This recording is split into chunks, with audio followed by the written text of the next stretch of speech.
tonight along the wabash. From the fields there comes the breath of new mown hay. Good afternoon. Welcome to Hoosier Storytellers, a program for and about the people of Frankfort, Clinton County, and Central Indiana. My name is Mike Clausen. I'm the outreach librarian here at Frankfort Community Public Library, and I'll be your host for today's program.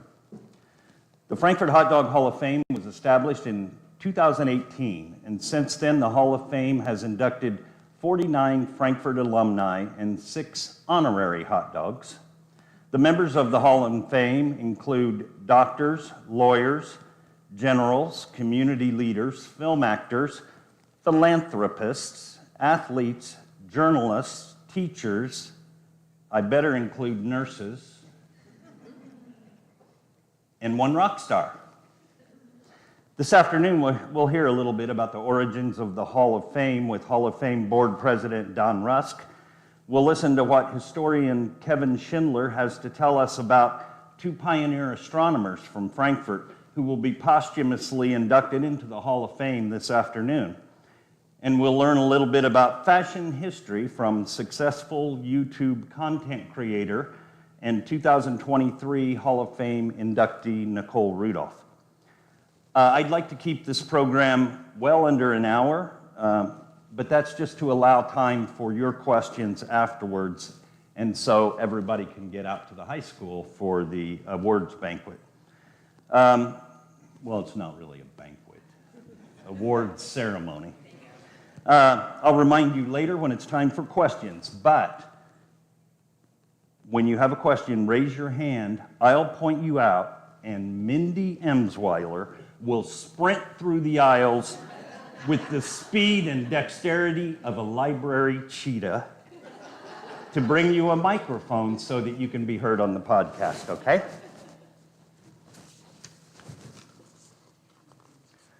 This is where I turn pages.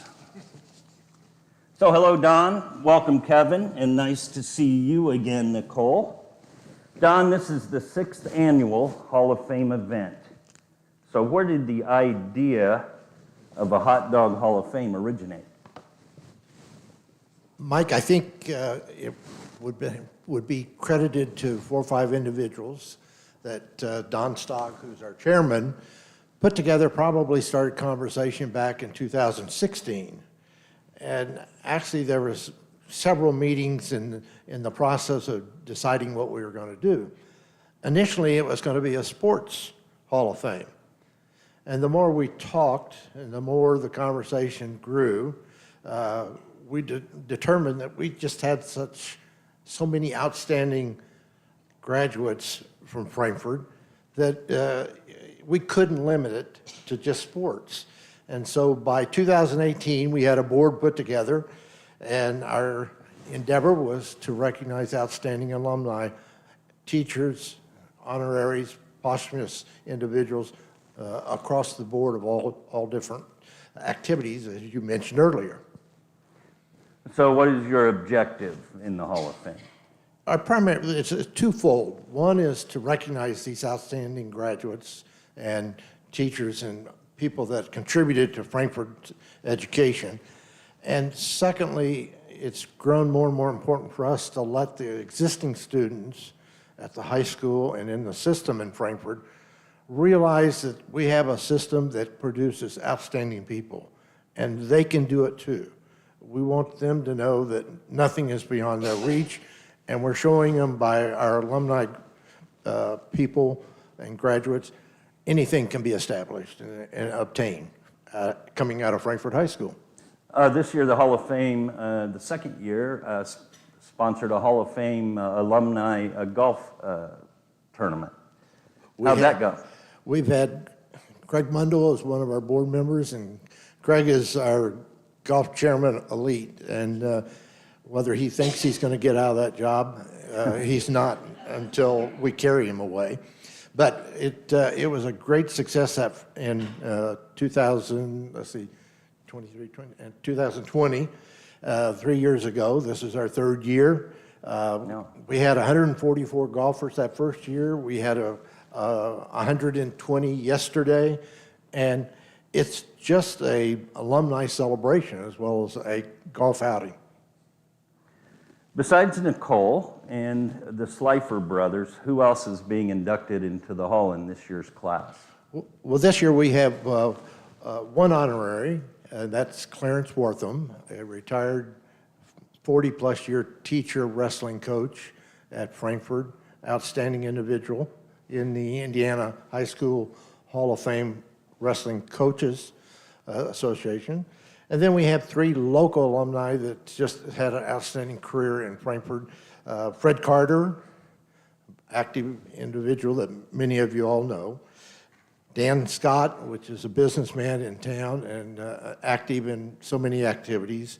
And then Dr. Dupler. And Dr. Dupler is, when he came back to Frankfurt, he's been serving the medical profession and taking care of so many of us, including myself, as we grew up.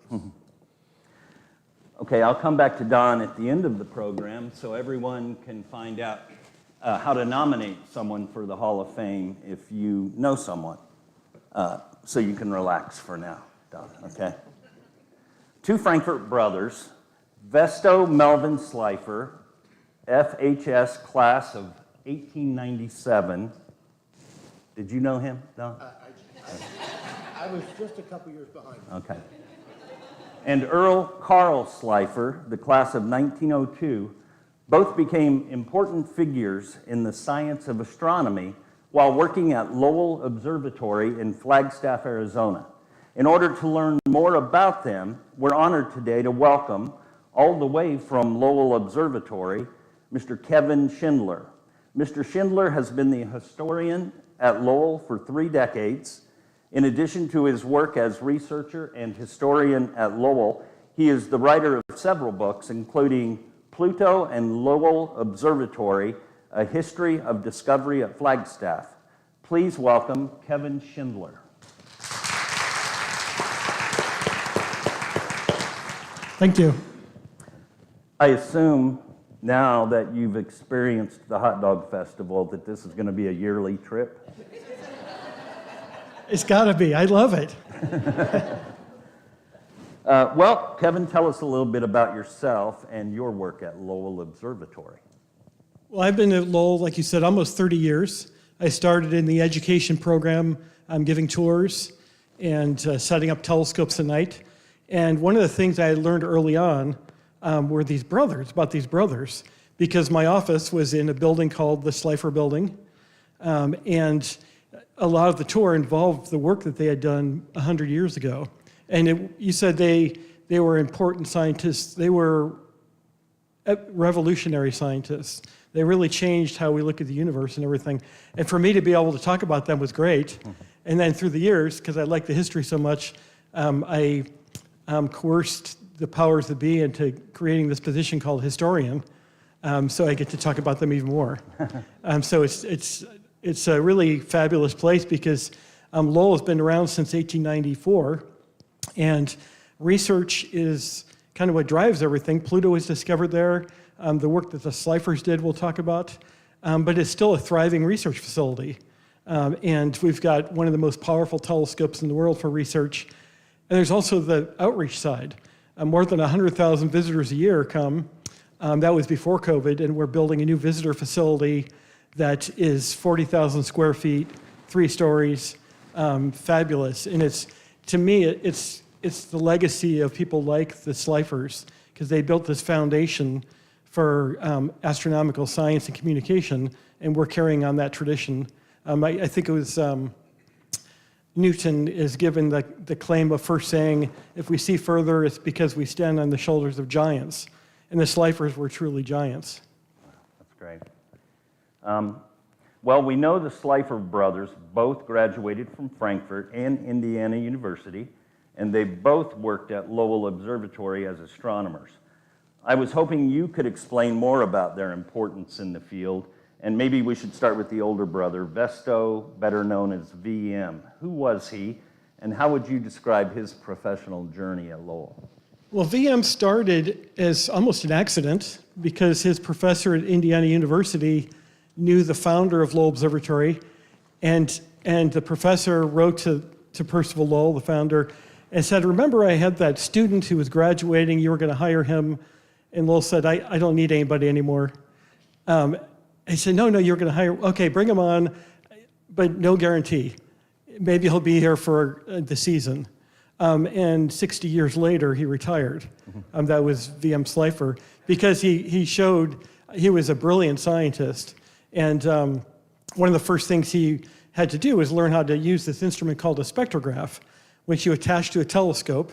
And by pointing it at something in space, light passes through the telescope, through the spectrograph, and breaks light down into its individual parts, kind of like fingerprints for humans. And by looking at that, you can tell what the light is made of, like what elements are on stars. And you can also tell if those things are moving away from us or towards us based on the Doppler shift of these lines.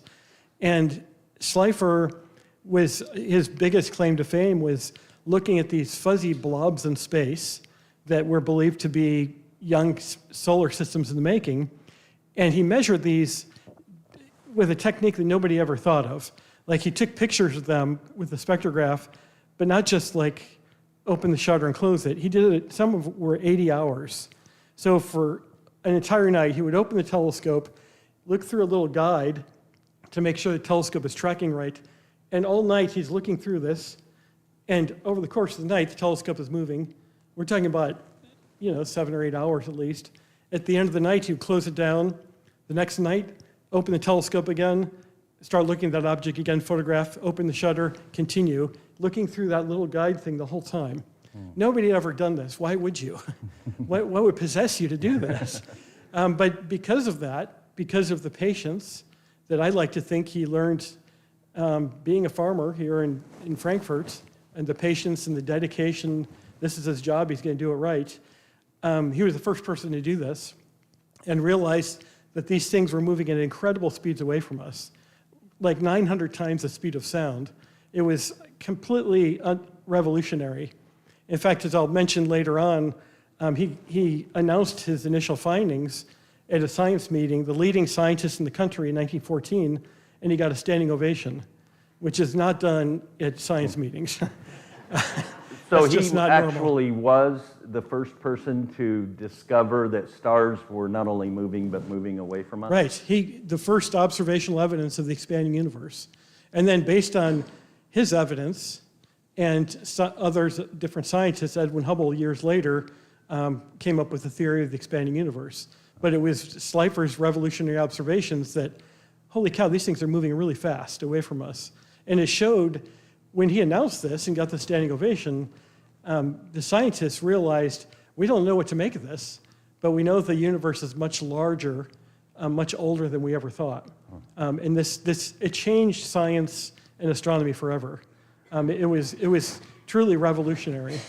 Yeah, and there's still, even today, I heard about this Webb telescope, and that's essentially what they're doing. They're still finding out how far they're going and Right. how fast and how old the universe is. And in fact, when the predecessor sort of the Webb telescope was the Hubble telescope, and there was a push to have that named the Hubble-Slifer telescope by several in the community because VM Slifer he's a footnote in history in a lot of cases because Edwin Hubble was a really loud talker, and he was a really great self-promoter. And VM Slifer was the exact opposite. He was quiet. He was more reticent to release his findings until he had more and more evidence. And when he did it in a pretty quiet way. If he was like Edwin Hubble, everybody would know his name. But he was small town America, quiet, reserved. That's who he was. So that seems like maybe his early years at Lowell, but he was there an awful long time. What happened in his later years in his life in Flagstaff and at Lowell? Yeah, so he came in 1901, and then in 1916, our founder died, and so he became the director. And after that, even though it was a small staff, he spent a lot more time doing administrative stuff. but I think he continued doing some major research, and he was the first to detect what we know as cosmic dust, interstellar gas, all these things that, because of the technique that he had mastered with the spectrograph. But another thing he did that was important was in the late 1920s, the observatory had been not well funded for years because the founder died and his will was contested for years. So a new leader came in and worked with V.M. Slifer to recommence a search for a ninth planet that our founder had started. And VM, we always call him VM because that's what everybody in the science community knows him as. And he devised this program that was a lot more scientifically rigorous than the previous attempts. And within a year, a fellow he hired discovered Pluto. And so VM didn't discover it himself, but he was the one that laid the groundwork and set the program up, and it was a real team effort. So that was critical. And then he spent the rest of his career at the observatory, and finally retired. But he not only was an astronomer, but also was a very important community builder, and he was one of the founders of Community Church, of a community hotel, of the university, now known as Northern Arizona University. He was on the board for years. So just like his brother, who was even more like that, he was a scientist, but also a community builder. And there's still some family down in the area. It's kind of dwindling down there. But it's great to come up here and be surrounded by Slifers. And If there's one thing we have, it's Slifers. Yes. Yeah. Well, I think you segued right into the next one. Younger brother, Earl, better known as EC. So did he sort of follow his brother's path? Yeah, EC, VM was at Lowell, and there's a really great Indiana connection with Lowell Observatory because one of the guys who helped found the observatory, he was at Indiana, and then VM Slifer started working there, and then another astronomer named Carl Lampland went to Indiana University, and then EC. And EC started on a fellowship to search for this planet that years later they discovered Pluto. But he started on a fellowship and then was brought on full time. And he kind of followed in Percival Lowell's footsteps in that he was a planetary scientist. So VM Slifer did mostly more distant things. EC did planetary studies, and at one point took more pictures of Mars than anybody in the world, and in fact captured the first color photograph of Mars. And he spent his entire career at the observatory also. And if you remember in the 1950s, Walt Disney opened Disneyland, and kind of as an advertisement for that, he also started the TV shows. And so Disneyland and all the different names they went through. But there was a show in 1957. It was to kind of highlight Tomorrowland, and it was about Mars. And some of the guests on there were people like Wernher von Braun, who is the head of the rocket program for the U.S. Another guest was E.C. Slifer, because he was the Mars expert. You can still get the DVD or go to Disney Channel and watch the show. It's called Mars and Beyond, and there's a segment with EC, and you can also see VM moving the telescope in there. And it's great because you see EC wearing these glasses, which apparently he didn't wear, but Disney wanted to make him look more like a professor. And so they had him wear glasses, and he's very stiff, and it's very counter to who he was, because while VM was very quiet and reserved, EC was the life of the party guy. He was involved in so many things in the community. He was on Flagstaff City Council. He was mayor of Flagstaff at one point. He was in the state legislature at one point. And this is while he was becoming one of the most prolific Mars photographers ever. And so both of them, I don't think they took much time off. They were always busy doing stuff, if not work, then in the community. So I think to me that's what makes them so important, is not just that they did all this science, but they were community builders and visionaries, and saw the connection of science and community and growing it. That's very interesting, and I'm sure, Kevin, we're going to have a lot of questions when we come back to you later. So thanks a lot, and thanks for coming. It's really nice to hear about these two guys. I'm going to move on. Nicole Rudolph, right there, is a member of the 2003 graduating class at Frankfort High School. Nicole graduated from Ball State University with a Bachelor of Fine Arts in Costume Design. She then attended the University of Nebraska-Lincoln and earned her MFA in Material Culture. Nicole worked at Colonial Williamsburg and was artistic director for American Duchess Shoes. She is currently a full-time fashion history content creator on YouTube, where she brings her expertise in shoemaking, sewing, and tailoring to an international audience. Welcome back to Frankfort, Nicole. Well, good to be back.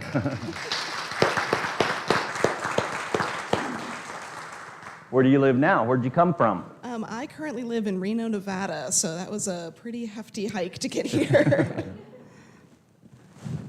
So as a young person, how did you develop an interest in clothing, sewing, and fashion? Well, it started really early. My mother taught me how to sew when I was very young and had always been interested in picking that up along the years. But when I moved out to Frankfort in middle school, I got into theater. And that is why it is a good portion of his fault that I am here today. It's always my fault. Yeah. He was a high school theater teacher when I was there, and so that got me into not only theater, but we also had a rule that was started when I started that was you have to do some technical theater. If you're acting in a play, you have to do some technical theater. And so that was when I met Mrs. Pletch, who was working on costumes, and they brought me in to help with that, and of course sewing skills went really far, and I got really into theatrical costuming. And inevitably, quite a few of the productions are historical productions, vintage things, Guys and Dolls and all of those different eras. And when I went off to college, I realized that that was what I was really interested in, was the research that I got to do for all of these different shows. And so when I went to find a job after I got done with college, it was 2007 and the recession was hitting and it was kind of difficult to find jobs in theater. And so I ended up with a job at Colonial Williamsburg, which is a historical museum that is living history, as they call it. So everyone's in costume and doing historical trades as they would have been done around the time of the American Revolution. And so that was when I ventured further and further into history and never really got out of it. It said you earned a master's degree in material culture. Mm-hmm. What's material culture? We like to say it's the study of stuff. So essentially, all of the objects around us, someone designed it, someone made it, someone used it, maybe it was worn out, and so it's just kind of looking at the lifespan of things and how they come into being and how we interact with them and how we think some things are important or not, all of those different attributes that we have for stuff around us, because we just don't notice someone had to design those chairs. We just don't think about it. I will from now on. So let's talk a little bit about working at Colonial Williamsburg. How long were you there? What did you do there? And how did that influence your career where you've ended up? I was there for 8 years and I did a number of different jobs. I started off in the behind-the-scenes costume shop, building all of the costumes that needed to go onto the hundreds of people. There were literally hundreds of thousands of items that we kept track of and repaired and made. It was a very complex process. And eventually I started doing work that was more in costume and working with tour groups in the evening, and I did some of the trades as well. So I got to learn how to do 18th century tailoring and leather work and what we call millinery, which is accessories, and mantua making, which is gown making, as well as shoemaking and tent making and all sorts of different things that came along the way. So I sort of hopped between different jobs, trying to learn different skills, work with different people, because the most wonderful thing about museums like that is that there's so many people that are incredibly knowledgeable and so very passionate about their work, and they are glad to share it with anyone that will listen. So I took that as a great opportunity and got to learn a lot of different skills and a lot of different things that I was able to keep carrying with me after my time there. Well, so if you originally segued into costumes from an initial desire to act, actually Williamsburg then kind of brought you back to the acting part as well for a little bit. It did, although I did act in one show, but I never did in character acting. Thankfully, that was a whole different complex thing. The people that do the character actors there, like Thomas Jefferson and George Washington, they spend a lifetime learning about these people so that way they aren't sort of representing them incorrectly. Most of the things I did, though it was very forward with all of the guests, we were constantly talking about what we were doing because we weren't just making things, we had to talk about what we were making. And so we would trade off hourly as to who was actually presenting to everyone and answering questions as they came in. So yes, it became a very important part of everything that I was doing then, and it very much is now, including all the technical theater that I have to know. Did they make you speak with like an English accent or anything like that? Interestingly enough, no one in the 18th century spoke with an English accent. That is created by the BBC in the early 20th century. So the accent that they have would have been a bit more like a Southern American accent mixed with Scottish and Irish. So really heavy brogue, very difficult to understand. Wow, I never knew that. Yeah. And I thought I knew just about everything. Well, you also worked at American Duchess Shoes. What's that company and what did you do there? Yeah, I was brought on after I finished school. One of the people that I worked with at Colonial Williamsburg moved out there to become their vice president for a while, and they make historical shoes, and we also at the time were doing sewing patterns and books and other things related to that. So their emphasis was on historical reproduction things. So I was brought out to do the research and the design work because, not surprisingly, there aren't a lot of people in the world that know a lot about historical shoes. And so because I had made shoemaking a big part of what I'd been working on, and I wrote my thesis in graduate school on shoes in the 19th century, the return of the high heel and all that sort of stuff, they thought I was absolutely perfect for that because I had done design work and understood how to make the shoes as well as the historical aspect of it. You know, that's something that I enjoy about watching your videos on YouTube is how much research you do. It's like watching a little mini documentary about a shoe. Who would have thought? And you also make it very interesting. So, you know, when I was younger, you'd ask a kid what he wanted to be. It would be, I want to be a fireman. I want to be an astronaut. These days, if you talk to the kids at the high school, probably 90% of them would say, I'm going to be a YouTuber. Well, you are on YouTube. You're a content creator for YouTube. And I think you're doing very well at it, but I suspect it's not as easy as it might seem. How did you decide to start a YouTube channel, and how has that experience been for you? It's been a lot of work. That's the easy way to put it. I started up in 2020 when everything was changing and the job that I had at the time wasn't quite as stable as I had been hoping it was going to be. So I wanted to find another option. And a few of my friends that I had made in the community that I was in that were doing reproduction clothing and studying history through that had started YouTube channels over the last few months, and some of them were doing incredibly well, and they sort of tugged me into it. And so I ended up buying camera equipment and setting up a studio space and getting the right sort of lighting and backdrops and investing in all of those different things, as well as editing all of that. So there is an incredible amount of work that goes into it because it's not just sit down in front of a camera and talk to the camera. You have to make sure that the sound, the lighting, and the camera are all in the right places, making sure that all the editing happens afterwards. That's honestly most of it. I can sit down and film something in about an hour or two, but it's going to take me 2 or 3 days to actually edit a 20-minute video just because I need to find all the research images and overlay everything, cut out all the bits that I don't want in there. So it's a lot of work to just make the things, let alone actually figure out what people want to watch, because that's a big thing. I can make all the videos in the world, but if they're not interesting to anyone, then no one's going to watch them, and I'm not going to make any money off of it. So it's a very multifaceted job. Basically, it's all the parts of theater combined at this point. So it seems like you found a pretty good audience. Where is your audience? Are they all over the place, all around the world? Are they in New York because of the fashion, you know? I have a pretty good spread. The vast majority are in the US. I don't see demographics necessarily of cities as much as I see countries. I can see that there's a lot of US, a lot of Europe, a lot of UK, but that's inevitable just because I'm doing everything in English and not everywhere has access to that. I have a really large following in Japan, though. I get a lot of comments from them as well. So there are a very wide range of people that are interested in learning about why do we wear blue jeans? Where did that get started? And all of those weird things. Why do we have a size system for clothing that doesn't work? All the strange things that everyone is like, I never thought to actually ask that. Somebody knows. Well, if you haven't seen one of Nicole's videos, you should check it out. They're very educational, very entertaining, and very well done.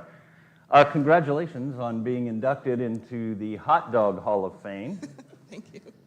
I'm going to come back to Don now. Mr. Russ, could you tell our audience how they can nominate a deserving alumnus? Well, and we need all your help in doing it because we've found that we're coming up with names that many of us have never heard. Obviously, the Slifer brothers. So we have these things. So we need a lot of help and a lot of people to look at their friends and alumni.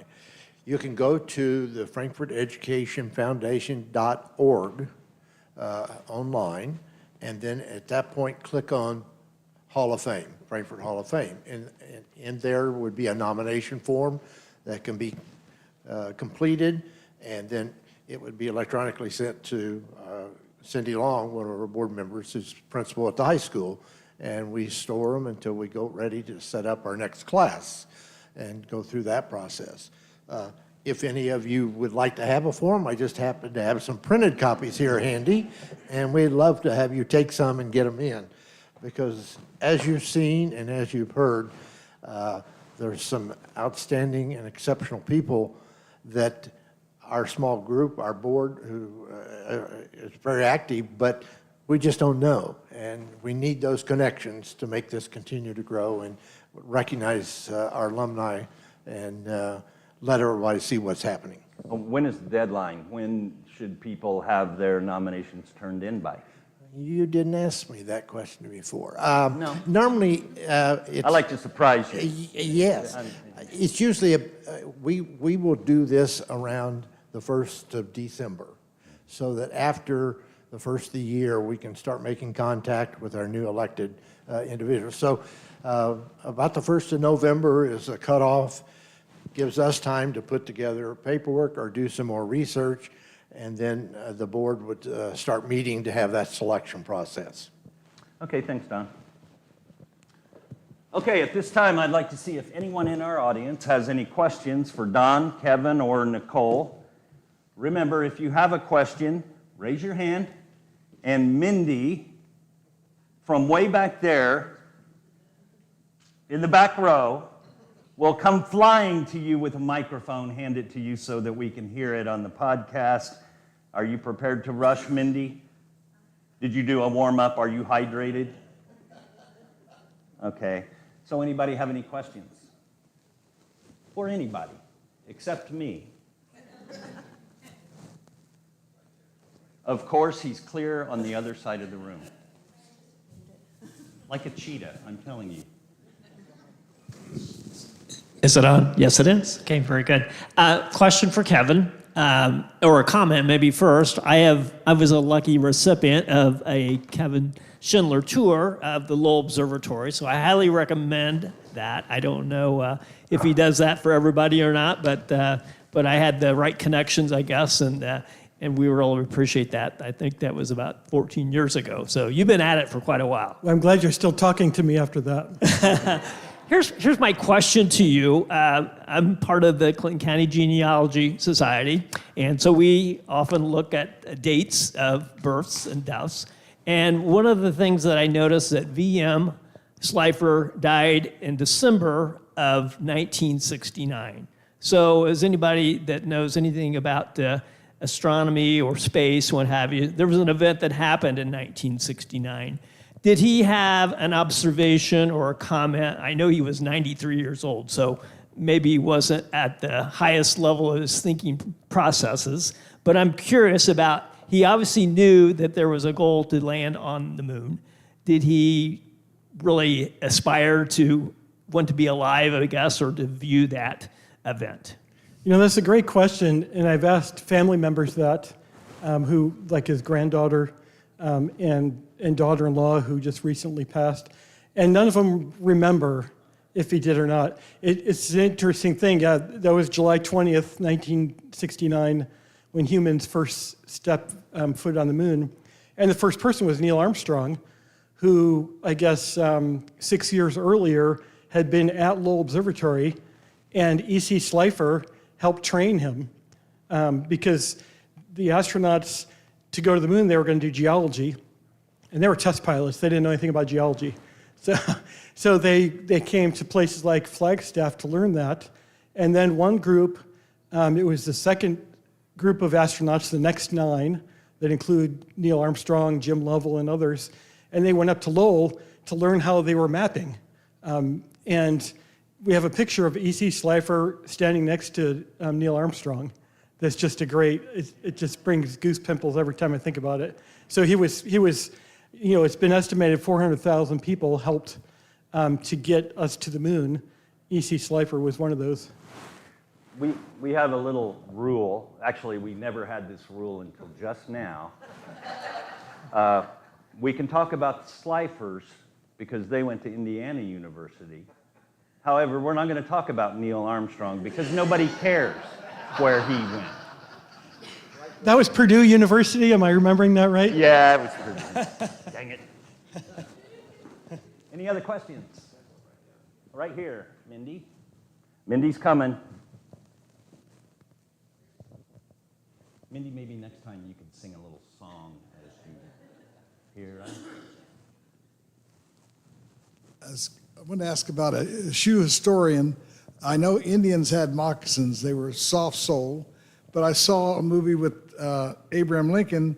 He had hard soles where he walked in the movie, slapped his foot each time he walked. Like they were solid shoes. I wondered, as in history, have they always been flexible like we have today? Yeah, so the vast majority of shoes through history are going to be pretty similar in terms of the soles to what we're used to.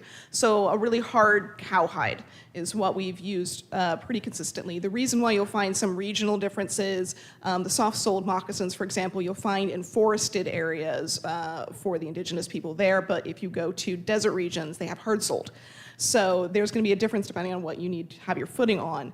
As for the European basis of things, it is usually a very hard, thick leather that we're used to for most menswear. Women's shoes got sometimes very thin with their leather. Shoes I've got are 1890 reproductions, so they're very flexible. And they're still going to be very similar to what we're used to, just much lighter weight. And the leather's a lot stretchier. So rather than having a really big box that you can, end up with blisters because your toes rub against, these things are like wearing socks. They're more like a knitted shoe on top, so it flexes and moves with your foot, which is one of the reasons why shoes of the past look so much smaller than today. It wasn't that their feet were actually much smaller, maybe a size or two, which is really only, we measure sizes in 1/3 of an inch. So really they're only maybe 1/3 to 2/3 inches shorter than our current feet are, but they had much tighter shoes that could flex. So they had all these little ingenious ways of making it look like you had smaller feet than you actually did.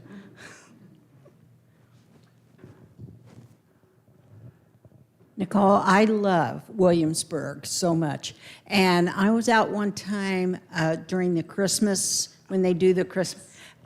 Is that a big deal for all of you that work there to get ready for that? It is. One of my favorite fun facts about Colonial Williamsburg is that, for those that don't know, it's about a mile-long street, and there's a couple different streets as well that are all of these historic homes. Some are original, some are reproductions. So we have a tavern, we have a coffee house, we have all sorts of different things in town.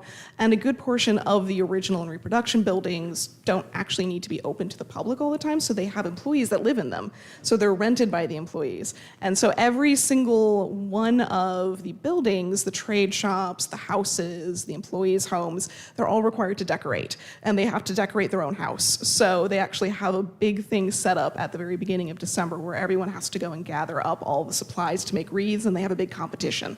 So historically, interestingly enough, they wouldn't have decorated like that for the Christmas holidays. They did a lot of partying during that time historically. The 12 days of Christmas is Christmas followed by the next 12 days, and that's when everyone got married, everyone went back home, had big parties, and when we got to the 19th century, the Victorians were like, that's too much partying. So they kind of made it not popular again until Dickens decided to, with Christmas Carol. That was what actually brought Christmas back to us. But yeah, they do so much big decorations, and we have a giant, I don't know if you were there for that show, but we had a really giant show that happens the weekend, usually right after Thanksgiving, with fireworks and all sorts of things. So if you're able to get there during any point of the year, I highly recommend December. It is the best time. It's also Virginia and it's hot. Don't go in the summer. Any other questions? Oh, we got a ton. Oh, good. Oh, this is a question for Kevin. We know that the Slifer brothers and Lowell Observatory and Percival Lowell discovered Pluto through the observatory. And Percival Lowell himself, as I recall, had interesting perspective or theories on life on Mars. That's a good way to put it. They're interesting.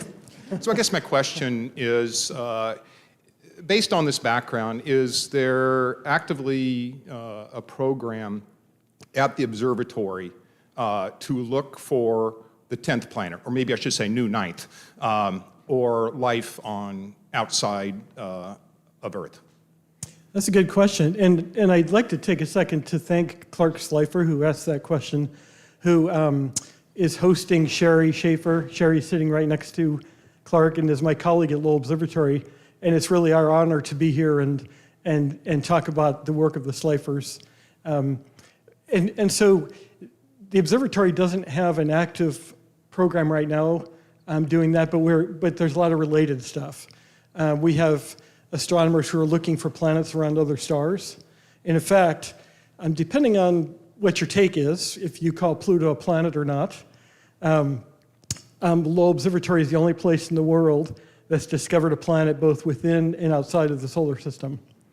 And so we have teams looking for planets out there, not necessarily in our solar system, although there is an astronomer at Northern Arizona University just down the road, and he's looking for the next planet X in our solar system. And then for life, again, we don't have somebody looking specifically for life, but one of the goals of those who are looking for planets around other stars, or exoplanets as they're called, is looking for ones that are like Earth. Because it gets to that fundamental question that we all as humans have asked at some point, are we alone? And if we're going to look for life out there, we're probably going to look at a place that's most familiar to us, so an Earth-like planet. So that's one of the things we're doing. We have, on that telescope I was mentioning, it's one of the most powerful in the world, and has an instrument on it that allows us to detect Earth-sized planets, which is pretty much unheard of. And so that's not directly looking for life, but looking for a place where we can look for life. And it's an interesting thing because years ago, looking for life was, maybe it's setting up a big radio dish and listening to signals.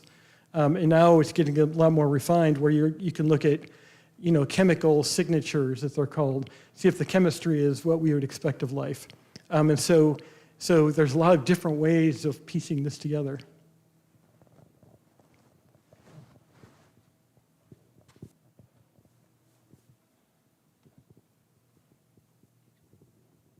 Thank you. Question for Kevin.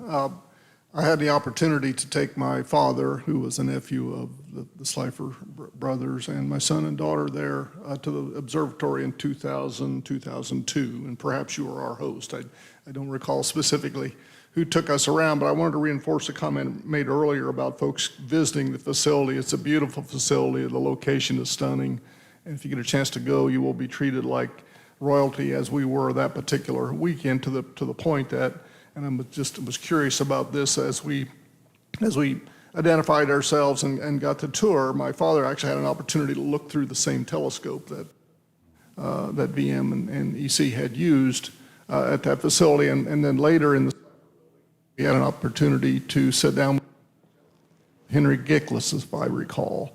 And I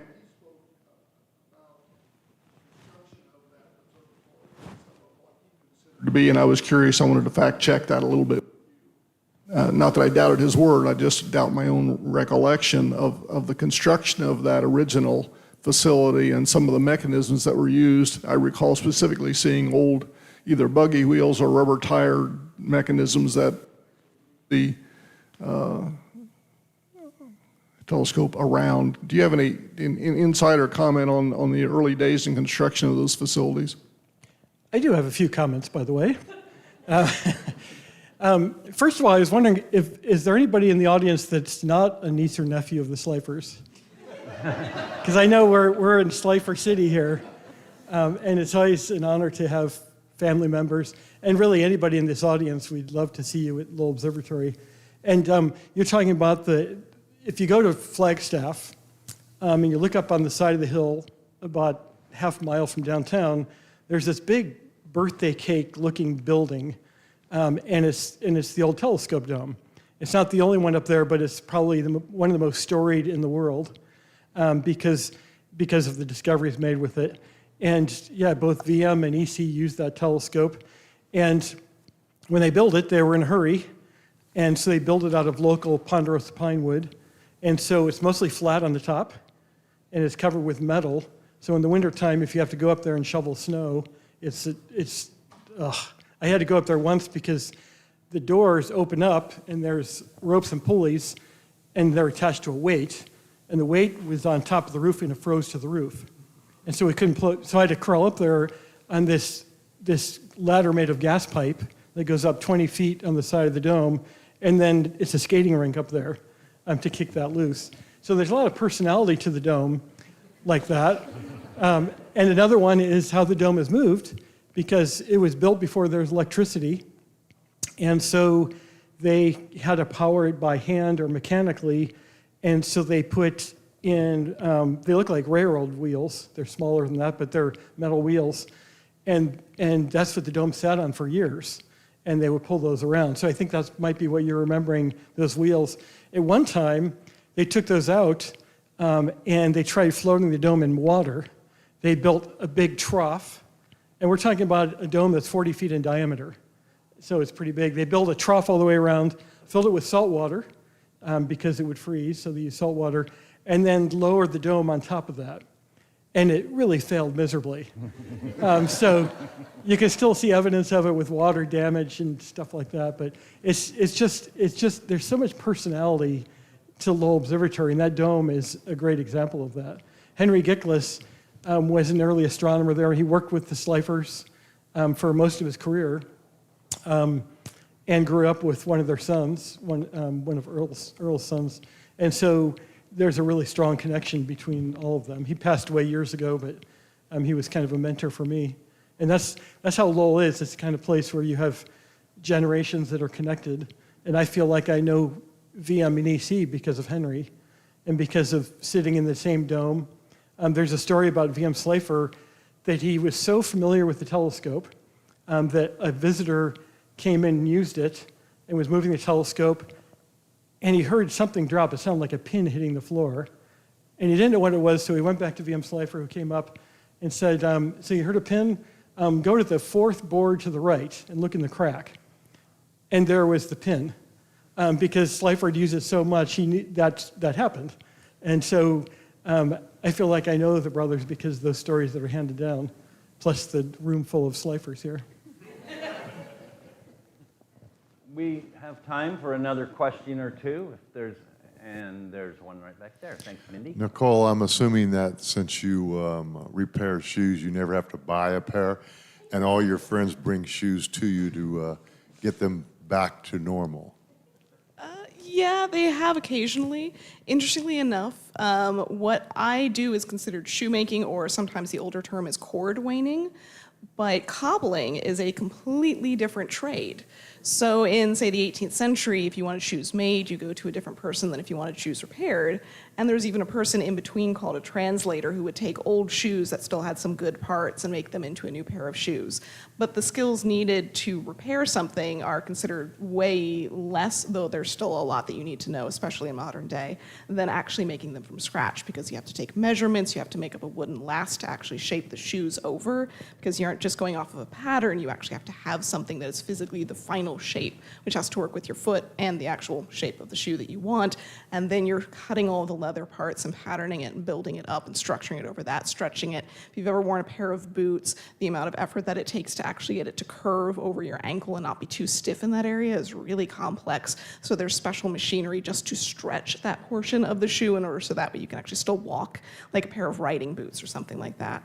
So there's a lot of different elements that go into shoemaking. Today, a lot of it is machinery. Still, somebody has to operate every single machine. But it really wasn't until the 19th century, and they went through a lot of weird experimental stuff to figure out how best to do that. They went through a whole era of about 20 years where they took little wooden pegs and just put hundreds of them into shoes and then cut them off on the inside, because of course they'd stab up through. And occasionally some of those would get missed and people would complain of foot pain. So obviously they decided that wasn't the best way of doing it. And then we came up with rubber cement and we started gluing our shoes together, and we've done that ever since. But there's a lot that goes into not just the making, but the repairing. But I don't buy that many modern shoes, admittedly. Most of the ones I do make myself. I've only had a couple friends come to me for repairs, though, thankfully. It's not my favorite thing to do, admittedly, just because you never know what you're going to get. Somebody's going to bring in something that has been walked down. Some of the antiques that I've looked at, because I've gone to museums all over the world to look at antiques at this point, some of them, clearly someone just kept wearing it until heels used to be made out of wood. And so if you just kept walking, you'd eventually eat away at your entire heel. So they were now sticking up like little witch toes at the front. So they definitely put off getting to the cobblers and getting their shoes repaired just as much as I think all of us do today. I got a follow-up. Just out of curiosity, how many pairs of shoes do you own? I think at this point it's somewhere around 40 pairs. A few of them, actually probably about 50. I think I've made a little over 30 pairs for myself, probably a good 10 pairs for other people. But I have quite a few from when I did design work as well. So I still have a lot of the shoes that I got to design. Any other questions? No. Mindy.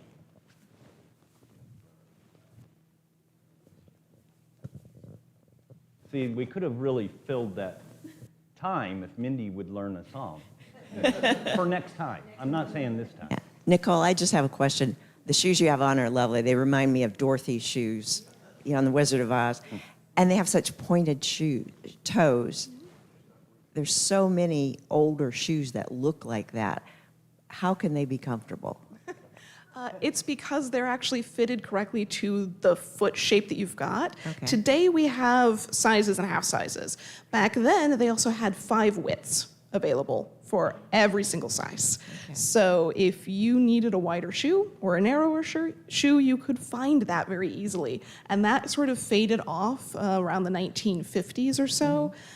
So they had more options, and that was beyond just custom shoes being available. So you could get anything made to any size that you needed it, no matter what you had.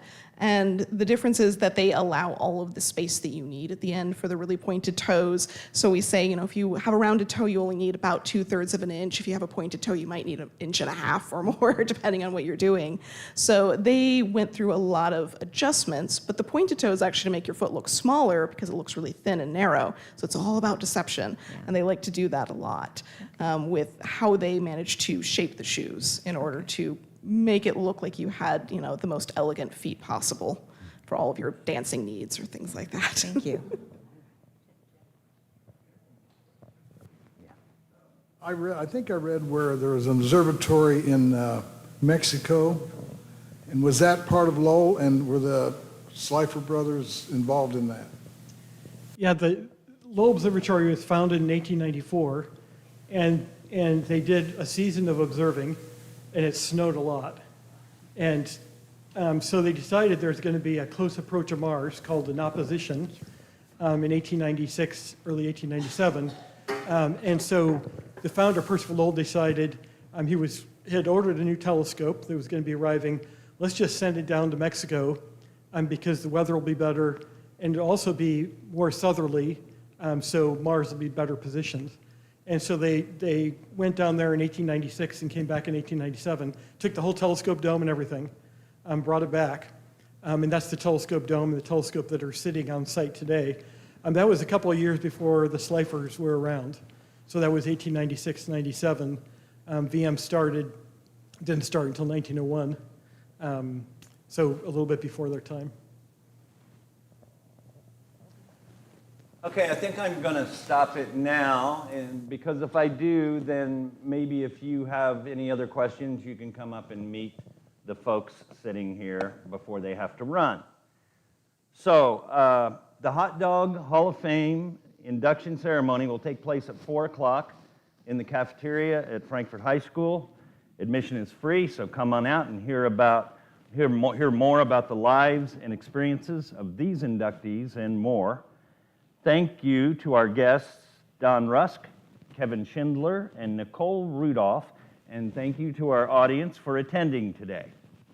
I'd encourage you to learn more about Lowell Observatory at lowell.edu. Nicole Rudolph's many interesting and educational videos are accessible on YouTube simply by entering Nicole Rudolph, or you can find her at her Instagram site at the Nicole Rudolph. You can find information on the Hot Dog Hall of Fame and nominating forms by going to frankforteducationfoundation.org and clicking Hall of Fame.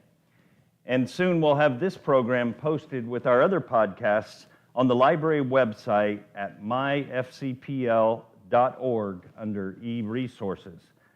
Thank you very much to the other two members of the Hoosier Storyteller team, Mindy Emsweiler and Daniel Robertson.